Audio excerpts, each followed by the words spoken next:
Hey guys, J-Man here, and today I'm going to be talking about the powers of 10. Or if you look at the way it's kind of written out, it's powers of X.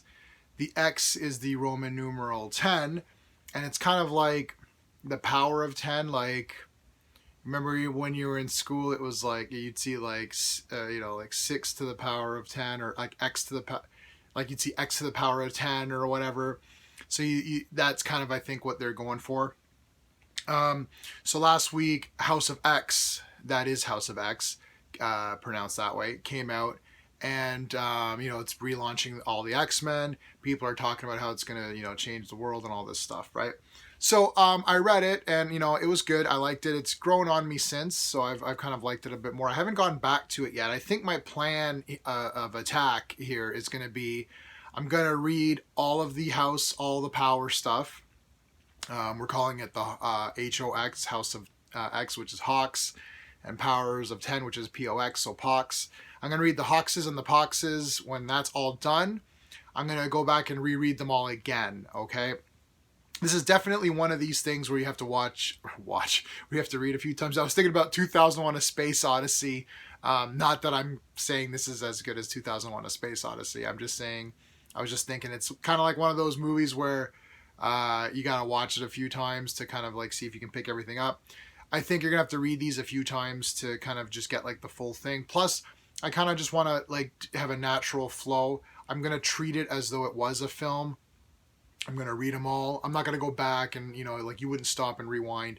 I'm going to read the whole thing, go back and reread the whole thing, and then maybe I'll do a video about the whole entire thing when it's done. And after that, all those new X-Men titles are coming out. I'm going to get all of those, and I'm going to go from there. Okay, so House of X, not House of X, Powers of 10. There you go. That's the cover there.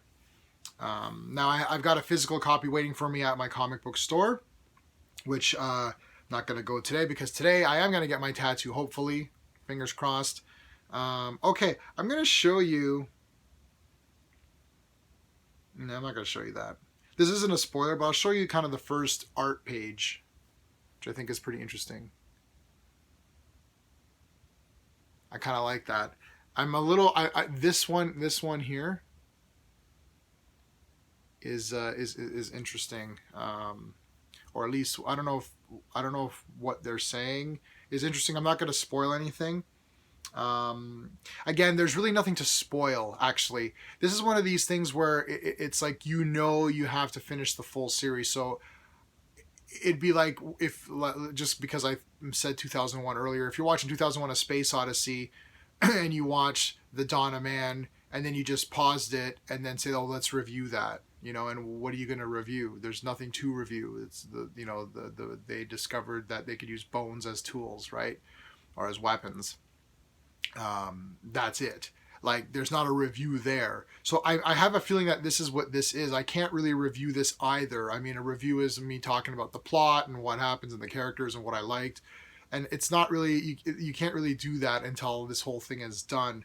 I'm looking forward to how this goes.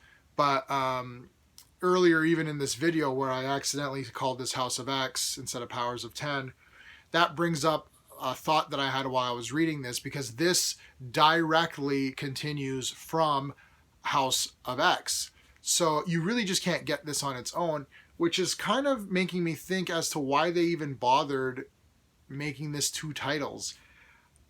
Maybe it'll become clear. Like, they could have just called it House of X, and then each section under House of X, each issue could have maybe had a subtitle. I mean, whatever.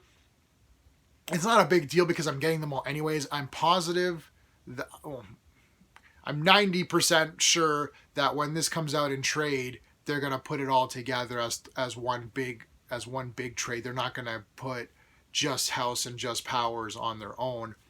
If they did, that'd be kind of stupid because you have to read them like they're going to cross over. And at some point, you got to read like a couple of Houses first.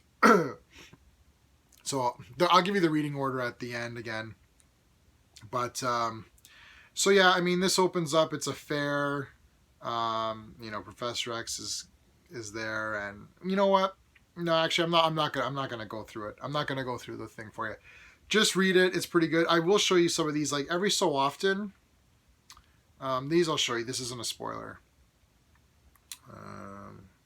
Of course, now there's none here. Every so often, you're gonna get one of these these black white pages, something like this. Okay, and you can't read any of that from the glare. So that bottom part has text on it. You'll get stuff like that. So you get these little information. This is like a couple of pages of that. So you get a couple of these like information pages in between. And I know that there's like a lot of neat things there that you're gonna have to like decipher, and it'll give you some food for thought. It's a little bit of exposition, just so you can kind of understand what's going on. Normally, exposition, I mean, it's a thing that has to be done, right? Especially when you're undertaking a big task like this, like relaunching X-Men and trying to do something different. I mean, those pages are fine. Like, so you get more of this, right? Now, anytime I see pages like this, I'm always just like, oh, like, what is this now, But actually, they weren't too bad. They kind of explain the world that Jonathan Hickman, who's the writer, is trying to kind of create. So, I mean, that's not that bad. But yeah, I'm just going through. There's a lot of these here, and you're kind of like, all right. I mean, yeah, I get it, but whatever.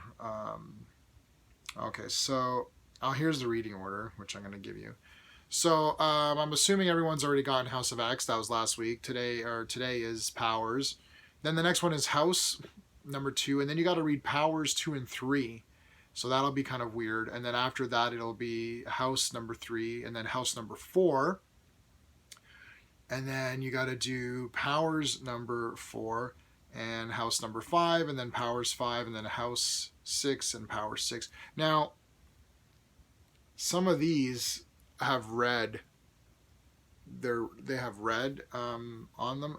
You know what? It would have been interesting to have seen if the other ones also, like I should still have this. I don't think I archived this guy yet because I'm going to read them all again.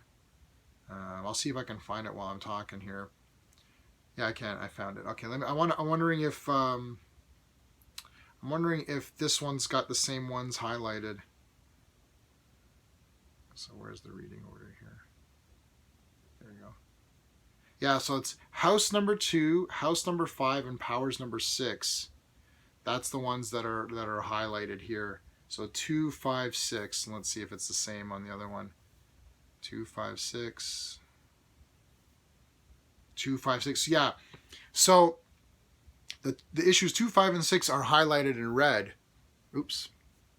So you can see they're red there. So I don't know if that's something special, So this is one of these books where you gotta decode it, right? You're not gonna just read this thing and be like, oh, that was a fun story. You're gonna have to decode it. So you gotta put work into this one. And you know what? I'm willing to put in work because I'm enjoying myself.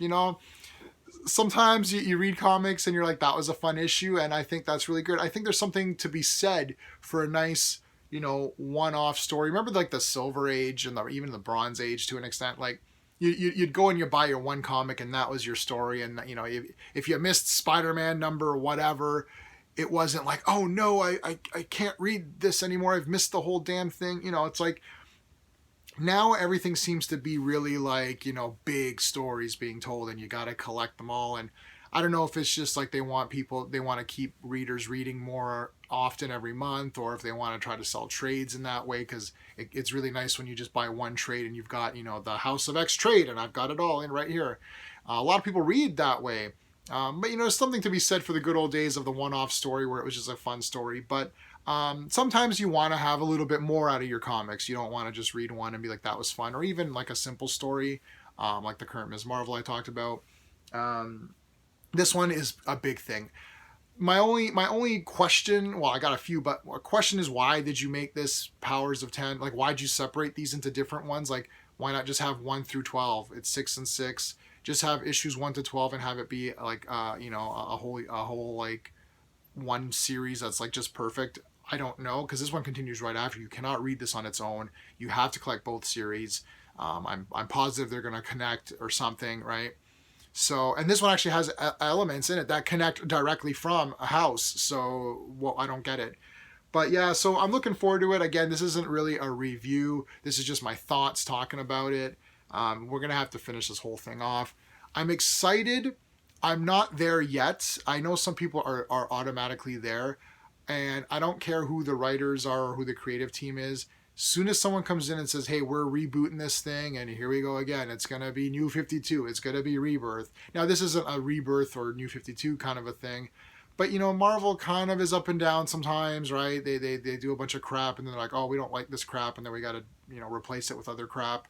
So this, I will say this in a very positive thing, is the sense that this feels as though there is going to be a point to all this, and it is going to make sense when it's all done, and it is going to be something special.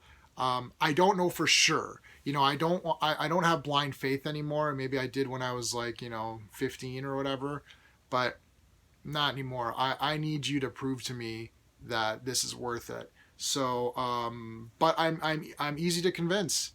I just want to have a good storyline that maybe makes me think, and this does. I don't know if it's making me think because they've added those little panels in between where it's like there's this cryptic thing you have to decipher. I'm not deciphering that, at least not now. Maybe I'll decide. I'm sure people online have already deciphered the code, and there was a little bit of deciphering on it. I think when Hickman or somebody posted on Twitter, I don't go on Twitter very often. They deciphered the code or whatever. That's great, and that's really cool, and that's fun. You're deciphering the code. I'm not doing that. I've got to go to work, so I don't have a lot of time to decipher this stuff. When it's all said and done, I'll read it again. I'll look online. I'll decipher everything and see if I can get anything out of it. I think I will. I'm not trying to be negative either. I'm positive. If this is most positive and this is who cares, I'm kind of here. I'm not there yet. I'm not at the point where some people I've seen who are like, man, this is going to be the greatest thing I've ever, this is going to be the best ever. It's not going to be the best ever till it's done. And when it's done, we look back at it and say, hey, yeah, that was awesome. And I'm very excited for what's to come. But yeah, optimistic big time. Not there yet. I'll let you know when I am there. But I'm definitely looking forward to New Mutants #1, though. I don't know why. Just because I've been I just picked up New Mutants #1, the comic, the original comic, the other day. And I really like Magic. I always thought she was kind of a cool character, and she's kind of on the front, so I like that.